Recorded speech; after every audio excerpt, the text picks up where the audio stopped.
Russian gas. Actually, we have always been open and have offered LNG supplies to India. These will bypass the Strait of Hormuz. In that context, he is coming to India, which has, what has India done for Putin? Well, India has been upping and buying large volumes. तो Russia ने अब अपनी LNG को लेकर India को एक बहुत ही शानदार और बड़े लेवल का ऑफर यहाँ पे दे दिया है। उसमें ये इन्होंने कहा जी हमारा ताल्लुक जो है इंडिया के साथ वो इसलिए इम्पोर्टेंट है कि इंडिया जो है वो अपनी foreign policy under pressure change नहीं करता। इंडिया ने ओपनली बोल दिया कि हमारा एक ही दोस्त है, वो रशिया है। अमेरिका नाराज हो, अमेरिका भाड़ में जाए, हमें अब कोई परवाह नहीं है। एक बड़ी हैरत अंगेज चीज हुई, हम सऊदीया के साथ अपने पैक्ट के काफी डोंगरे बरसा रहे थे, अप्रिशिएट कर रहे थे इस्तांबुल को कि पाकिस्तान पर हमला सऊदीया पर होगा, सऊदीया पर हमला पाकिस्तान पर होगा। कल तकरीबन 20 से 22 के करीब ड्रोन्स जो हैं वो पाकिस्तान के मुख्तलिफ शहरों में उड़े और जाके अपने टारगेट्स में उनमें से कुछ गिरे भी। लकी मरवत थाना शादीखेल पुलिस स्टेशन की गाड़ी के करीब धमाका, आईईडी बम धमाके में एसएचओ समेत 6 पुलिस एहलकार शहीद। And it is in fact a time-tested relationship between India and Russia, a relationship that has survived many storms, including Russia's war of aggression in Ukraine.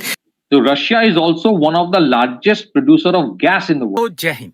Hindustan special focus है और काफी हद तक एक डिपेंडेंसी भी बढ़ती हुई दिख रही है, बट उससे पीछे जरा हमको एक चीज देखनी है कि साहब ये रशियन ऑयल तो छुआछूत था, इसको तो आप छू भी नहीं सकते थे, क्योंकि कोई भी छूता तो उसको तो भैया उठा के in the bad side of history फेंकने वाले थे। अब ये यू टर्न कहाँ से हुआ?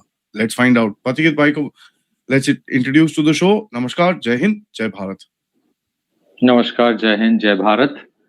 आदि भाई देखिए, ऐसा तो नहीं है कि ऐसा तो हो नहीं सकता कि ट्रंप ने सोचा होगा लेट्स डू वन थिंग, कैसे रशिया के ऊपर सैंक्शंस हटाया जाए, हम ईरान में चले जाते जंग करने, फिर वो स्ट्रेट ऑफ हॉर्मुज चोक कर देगा, फिर तेल का प्रॉब्लम होगा, तब जाके हम सैंक्शंस उठा देंगे रशिया से। इतना तो लंबा प्लानिंग किया नहीं होगा। बेसिकली प्लानिंग कुछ और ही था कि we will finish the war very short time, तो सब कुछ हम ही कंट्रोल करेंगे। दैट मीन्स जो भी अभी हो रहा है, मतलब I am not taking any side, obviously we know, all know which side we are, but frankly speaking जिस तरह से ये लोगों ने सोचा था कि बहुत आसानी से चुटकी मार के हो जाएगा ईरान, वो हुआ नहीं और होता नहीं है generally. It may take 5 years, हो सकता है 5 साल बाद that will be under their control, हो सकता है 2 साल बाद कंट्रोल, हो सकता है 1 साल बाद होगा, लेकिन वो जिन लोगों ने सोचा था कि 7 दिन में खेल खत्म हो जाएगा, वो नहीं होने वाला है। So this is going to be a problematic issue and that is why right now there is a crisis. Crisis इसलिए भी है, गल्फ वॉर के टाइम ये क्राइसिस इसलिए नहीं था क्योंकि गल्फ वॉर के टाइम ये रशिया वशिया के ऊपर सैंक्शन लगा कर नहीं रखा था। सेकेंडली, स्ट्रेट ऑफ हॉर्मुज को बाईपास करने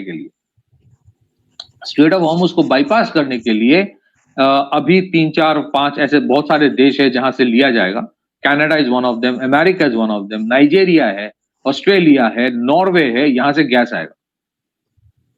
these will bypass the strait of Hormuz. फिर रशिया के साथ ये जो सैंक्शंस उठा है from Lukoil and Rosneft और शैडो फ्लीट, एक तो तेल वाला इशू हमारे लिए easier to deal with. LPG में चैलेंजेस है, सबसे बड़ा चैलेंज मुझे लगता है सीएनजी में है, वो पाइप्ड गैस जिसमें आता है। सीएनजी जो है that is totally important, majority important, not totally, majority. LPG will still be dealt with, लेकिन मुझे लगता है जहां जहां इस साल इलेक्शन है ना, वहां आर्टिफिशियल क्राइसिस भी कुछ लोग करने की कोशिश करेंगे। सो this is a problem for India. देखिए, इंडिया की डेमोक्रेसी में कोई सरकार जब एक्सटर्नल फैक्टर्स की वजह से चैलेंज में आ जाता है, उसको गर्दन पकड़ने के लिए सब बैठे रहते हैं कि ये मौका आया, दे लो, अभी कर दो। मतलब this is, we have to mature as a country, this is an external thing. And anyways, so strait of Hormuz को बाईपास करने के लिए इन 5 देश से लिया जाएगा। एंड सेपरेटली रशिया से अगर आप देखें, रशिया के साथ प्रीडोमिनेंटली हमारा जो डील होता है वो ऑयल का होता है, क्रूड ऑयल का। बाकी फर्टिलाइजर्स, फिर उसके बाद ये जो एडिबल ऑयल, वो सब तो है, अलग चीज है। बट अगर आप देखें, ईस्टर्न या वेस्टर्न यूरोप का जो सबसे बड़ा इंपोर्ट रशिया से ट्रेडिशनली था, वो ऑयल नहीं था, वो गैस था। तो Russia is also one of the largest producer of gas in the world. So our question is there a possibility of a major gas deal with Russia? अगर आप वो गैस डील करेंगे तो व्लादिवोस्तोक चेन्नई वाला route is one option which completely bypass the challenges here unless somebody thinks कि south China सी में भी आग लगा दो. एक तो वेनेजुएला, इधर स्ट्रेट ऑफ हॉर्मुज, फिर ईस्टर्न यूरोप, फिर वहां unless somebody thinks कि वहां पे भी आग लगाओ. I think that route is still relatively stable. So that is one potential possibility. But I think India में अभी शायद people will realize कि इसी वजह से इंडिया में Government of India has been expanding the thermal power capacity. Thermal power plant जब लगा रहा था Modi ji in the last few years, lot of people जो renewable energy, climate change ये सब आते हैं ना, हमारे animal activist और climate change एक ही तरह का होता है. AC रूम में बैठ के CNG. कल तकरीबन 20 से 22 के करीब ड्रोन्स जो हैं वो पाकिस्तान के मुख्तलिफ शहरों में उड़े और जाके अपने टारगेट्स में उनमें से कुछ गिरे भी. ये ड्रोन्स जो हैं हमारी इतलात के मुताबिक कोयटा, कोहाट, रावलपिंडी और कुछ दूसरे मकामात पर दागे गए. ये ड्रोन्स कहाँ से उड़े ये तो अभी चीज़ मालूम होना बाकी है क्योंकि इस खबर को दबाया जा रहा है.